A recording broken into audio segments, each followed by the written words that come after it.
habeen wanaagsan ku soo dhawaada wararkii ugu dambeeyay xaalka gobolka Bariga Dhexe. dhinaca warbaahinta kala duwan ee arrimaha ka faalloonaysa gaar ahaan wakaaladaha wararka ee Axios iyo sidoo kale Reuters waxa ay ku dhawaaqeen in la helay meydka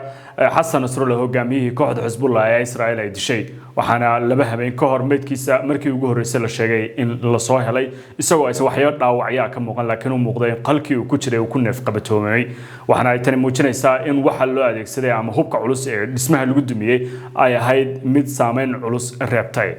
إسرائيل waxay qaaday weerar kale oo ay ku wajahday Lebanon waxayna dishay xubno sare oo ka tirsan kooxda Xisbullah waxaana sii socda mareysiga ama dilalka loo geysanayo xubnaha ugu sareeyay kooxda Xisbullah inkastoo kaadirkii ugu badnaa ee kooxdan ay dhamaadeen haddana waxa ay wali Israa'iil baadi goobaysaa xubno kala duwan oo ay sheegteen inay u yihiin targetka ugu weyn ama cidda yoolka u ah ee hadafka ay doonayaan inay dilaan waxa Israa'iil sidoo kale meel ka mid ah dhinaca dhulka ka bilowday howlgal military oo ka dhana kooxda Xisbullah 120,000 oo ah ciidan tababaran oo Xisbullah oo Xasan Nasrullah hogaaminaya 30 sano la soo dhaafay ayaa jooga kuwaas oo sheegaya in diyaar u yihiin inay qaadaan ama ay ka hortagaan weerar kasta oo Israa'iil ay isku daydo haddii Israa'iil weerarkan lugta ee bilowga waxa la aaminsan yahay in guuldarro weyn kala kulmi doonto kooxda Xisbullah inkastoo ay kaadirintii iyo isku xirankii kooxduba oo meesha ka baxay taas oo abuuri karta walbahaar xoog leh oo kooxdan soo wajaha dhinaca Yemen Israa'iil waxay qaaday weeraro culus oo ay ku qaaday magaalada Xudayda dekada iyo garoonka Ras Ciisa ayaa la weeraray waxaana la maqlayay qaraxyo waaweyn oo ka dhashay dekada kooxda Xuutiyiintu waxay ku dhawaaqeen in kaydka shidaalka ay goor hore ka rareen dekada laakiin arintaasi waxa ka duwan ayaa soo baxay oo muujinayaan dhawaqa qaraxyo markii ay Israa'iil duqeysay Mareykanka Ingiriiska iyo Israa'iil ayaa iska kaashaday howlgalka lagu qaaday dhinaca dalka Yemen kooxda Xuutiyiintu waxay sheegeen inay ka bilaabi doonaan oo ay jawaab cad oo degdeg ah ka bixin doonaan weerarka lagu soo qaaday dalkooda kooxdan 17 bishii Oktoobar ee sanadkii hore waxa ay bilaabeen weerar xoog leh iyo cunaqabateyn ay ku soo rogeen Israa'iil iyo Mareykanka maalin ka horna Mareykanka ayay sheegeen inay ka mamnuuceen gacanka cadmeed badda Carabta iyo waliba sidoo kale badda Cas waxaana ay sheegeen in talaabo kasta oo Mareykanka iyo Israa'iil ay target u yihiin tani waxay muujinaysaa kooxda Xuutiyiintu inay noqoto kooxda ugu dhiiran ee dhinacyada ay taageerto dawladda Iran madaxweynaha Bashar al-Assad ee Xasan Nasrullah sida weyn u garab istaagay xilligii la doonayay talada in laga turana waxa uu soo diray fariintii ugu horeysay oo uu tacsi ahaan ugu diray kooxda sida weyn u baritaartay xilligii uu garabka u baahnaa Xisbullah waxaana uu sheegay in adeegooda uusan uga tacsiyeenin laakiin qalbiyada dadka Suuriya ay xasuusan doonaan Xasan Nasrullah habeenka hor markii ay soo baxday warka sheegaya dhimashada Xasan Nasrullahna gobollo badan oo ka mid yihiin dalka Suuriya gaar ahaan Idlib iyo Xalab ayaa si xoogan looga dabaaldegay dadkuna waxa ay muujiyeen sida ay ugu faraxsan yihiin dhimashada iyagoo sabab uga dhigay in kooxda Xisbullah ay si weyn u baritaagtay Bashar al-Assad ee xukunka ugu haysta oo dishay in ka badan 500,000 oo ah shacabkii magaalada kooyinkan ku noolaa Rasaaraha Israa'iil oo goordhow hadlayna waxa uu sheegay in aysan waxba dhowran doonin oo ay qaateen istaraatiijiyad ka duwan sida hore ugu socdeen dili doonaana cid kasta oo sheegay inay iyaga ka soo horjeedo ama la dagaalamayso tan waxa uu muuqataa goodiga Netanyahu inay sii muujinayso xaaladdu inay ka sii darayso madaxweynaha Mareykanka Joe Biden isna dhankiisa waxa uu sheegay inay garab istaagan yihiin Israa'iil oo ay garab joogaan si ay u difaacaan waxa uu ugu yeeray xaqna ay u leedahay Israa'iil ayuu yiri inay danaheeda difaacato dunidu wali waxa ay isweydiinaysaa sida uu dhacay weerarkii ay kooxda Israa'iil ku beegsatay Xasan Nasrullah iyo qaybo badan oo kamid ah kaadirintii kooxda Xisbullah weerarkii ka dhacay koonfurta Beirut tan waxay kamid tahay dhacdooyinka sida weyn dunida oo dhan wali loo falanqeynayo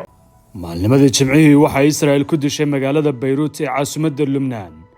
hogaamiyihii ugu sareeyay Xisbullah ahana xogayaha guud ee ururka Xasan Nasrullah waxa la dilay saraakiil sarsare oo ka tirsanaa ciidanka ilaalada kacaanka Iran iyo xubno ka mid ah qoyskiisa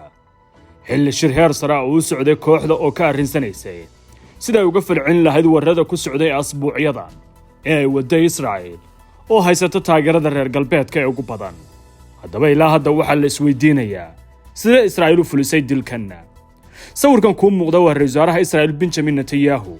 waxa uu fadhiyaa qol ka mid ah hotelka City Hotel ee magaalada New York ku yaala Netanyahu waxa uu ku hadlayaa telefoon waxa uu gacanta ku saxiixayaa amar sawirka waxa la qariyay aaladaha agyaalo oo dhan sawirkana waxa baahiyay xafiiska rasaaraha Netanyahu saacad markii kadib weerarkan galabnimadii Jimcada uu dhacay kaasoo lagu dilay hogaamiyihii kooxda Xisbullah Xasan Nasrullah haddaba sida Israa'iil u dishay hogaamiyihii Xisbullah warbixintan waxaynu ku eegaynaa qodobo aan hore looga sheegin qaabka dilka hogaamiyahan loo adeegsaday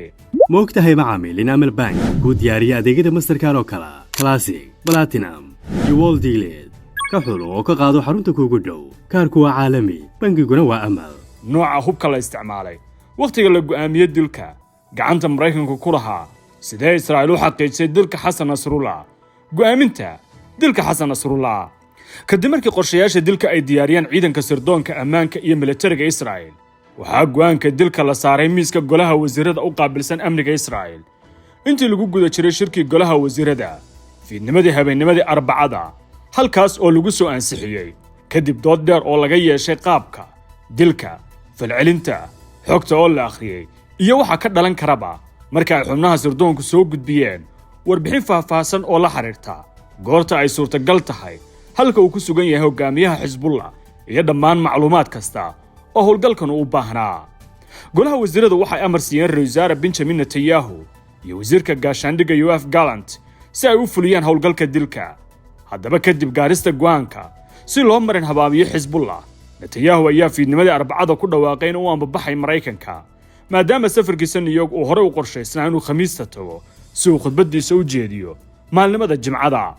wax yar koon intuusan Netanyahu soo gelin hoolka qaramada midoobay si uu khudbadiisa u jeediyo waxaa soo gaaray xogta dahabiga ee Nasrullah in lala helay tiro ka mid ah madaxdii xisbigiisa ee xarunta ugu weyn oo xisbiga ku taala duleedka caasimadda Beirut waxuu si toos ah u ansixiyay fulinta howlgalka amarka waqtiga uu bixiyay Netanyahu isla markaasna uu galay xarunta dhexe ururka Xisbullah hogaamiyaha kooxdaas ee Xasan Nasrullah iyo saraakiisha shirka la lahaa kooxda maamulka howlgalkan ee kala wasiirka difaaca Israa'iil taliyaha ciidanka iyo taliyaha ciidanka cirka ayaa ku jira godulka hoostiisa u ah taliska ciidanka cirka ee Kiryat oo ku dhow Tel Aviv wargeyska Israa'iil ee la yiraahdo Yedoh Arnot waxa uu sheegay kadib fulinta dilka howlgalka waxa la fasaxay saacado aad u yar ka hor fulintiisa kadib markii la helay xog sirdoon oo sax oo ku saabsan halka Nasrullah kaga sugan yahay xaafadda koonfureed ee Beirut balse ciidanka cirka ayaa horeba u diyaarsanaa oo howlgalkan qorshaha ugu jiray diyaaraduna waxa ay taagneen dhabaha runway-ga oo kaliya u dhimaneed inay kacaan waxa intaas ku daray wargeysku marka la eego xogta sirta ee ku saabsan goobta uu Nasrullah ku sugan yahay diyaaradaha dagaalka ee heegan ku ahaa cirka Lubnaan ayaa dhowr bombooyin oo ah kuwa dhulka darooliya ku riday dhisme dhulka hoostiisa nooca hubka ee lagu dhuftay xaruntii Xisbullah ee Beirut Israa'iil waxay galnimadii Jimcihii ku dhufatay deegaanka uu shirku uga socday Xasan Nasrullah iyo hoggaanka xisbigiisu ay weheliyeen khubarada ciidan ee ka taageerta dhinaca Iran in ka badan 80 tan oo ka kooban ilaa 2,000 oo walxaha qarxa geystay ayaa ahaa noocan bombooyin gaar ah oo loo yaqaan bunker oo ah kuwa dalooliya ama ka gudba dhufaysada dhulka hoostiisa bombooyinka lagu garaacay halka uu joogay hogaamiyaha Xisbullah waxa sameeyay Mareykanka waxa Israa'iil heshay bartamihii bishii December ee sanadkii hore kuwaas oo ay ka mid ahaayeen shixnad uu Mareykanku u soo raray Israa'iil si ay isaga difaacdo weerarka kooxda Xamaas ay kala kulmayso waxaana sidee diyaaradaha Mareykanku leeyahay ee la yiraahdo C-17 oo kuwa xamuulka militariga qaada bombooyinka ayaa kuwa awood u leh in si qarxaan marba marka ka dambaysa waxayna burburiyaan darbiyada ayagoo gaari kara masaafo dheer oo dhulka hoostiisa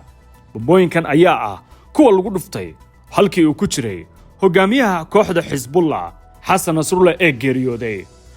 arqamka Kaleshwa waa guri si casri ah loo dhisay oo ku yaala magaalada Nairobi gaar ahaan xaafadda Kaleshwa waa guri leh adeegyada aasaasiga haddaba haddii aad danaynayso inaad magaalada Nairobi aad guri ka iibsato nagala soo xiriir telefoonada shaashada ku qoran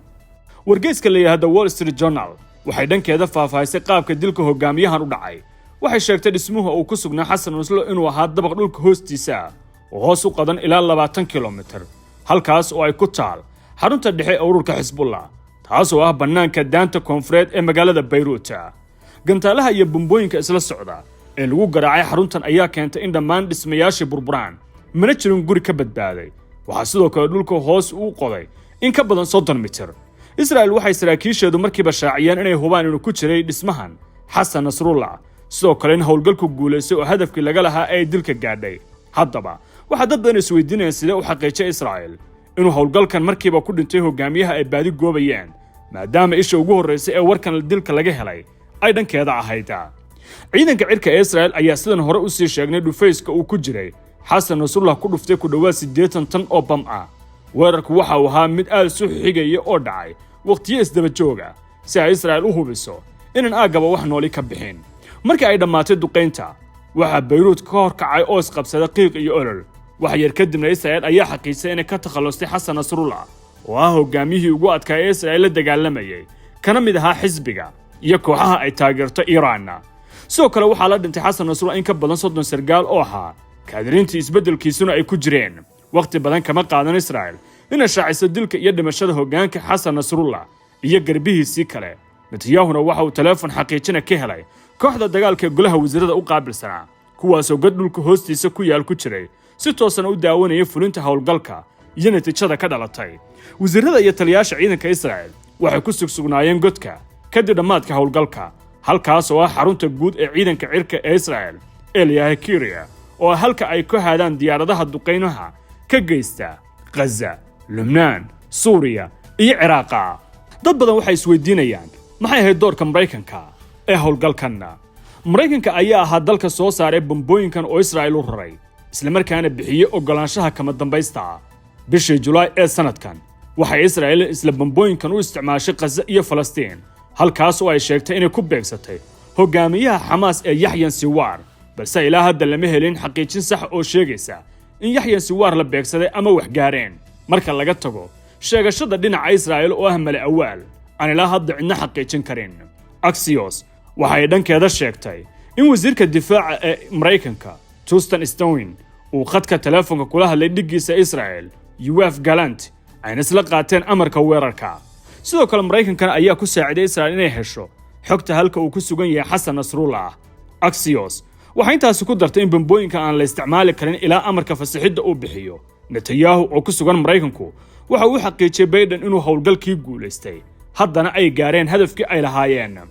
war ka soo baxay Mareykanka markii weerar ku dhacay waxay sheegeen inaan Israa'iil aysan ogeysin oo kala tashan dilka Xasan Nasrullah, balse xaqiiqooyinka yaalla bannaanka ayaa warka Mareykanka ka dhigaysa elinta iyo xaaska oo aysan jirin meel ay kaga baxsan karaan bixinta iyo qorsheynta dilkan. si kastaba kharashka, waqtiga, xogta sirdoon, bombooyinka la isticmaalay, agaasinka iyo agabka loo fuliyay weerarkanba waxaa lahaa Mareykanka oo muddo badan u arkayay Xasan Nasrullah iyo ururkiisuba inay yihiin kuwo khatar ku ah danaha Mareykanka ee caalamka, gaar ahaan gobolka Bariga Dhexe oo ay u horeyso xalifkiisa weyn ee aan sharciyada ku dhisnayn ee Israa'iil, taasoo Mareykanku ku bixiyo dhaqaalaha ugu badan si ay uga muuqato haybadda Bariga Dhexe. waxaana ilaa iyo hadda la isweydiinayaa kadib dilka Xasan Nasrullah gobolka Bariga Dhexe dhankee u jihaysan doonaa. American International School oo xarumo kula dalka Mareykanka ayaa lagaga furay magaalada Nairobi. waxa uu ku hayaa tacliin tayo sare leh oo la mid ah tan USA iyo shahaado ilmahaaga u ogolaanaysa gelidda jaamacadaha Mareykanka. qabashada ardayda ayaa socota, kala xiriir telefoonada shaashada ka muuqda.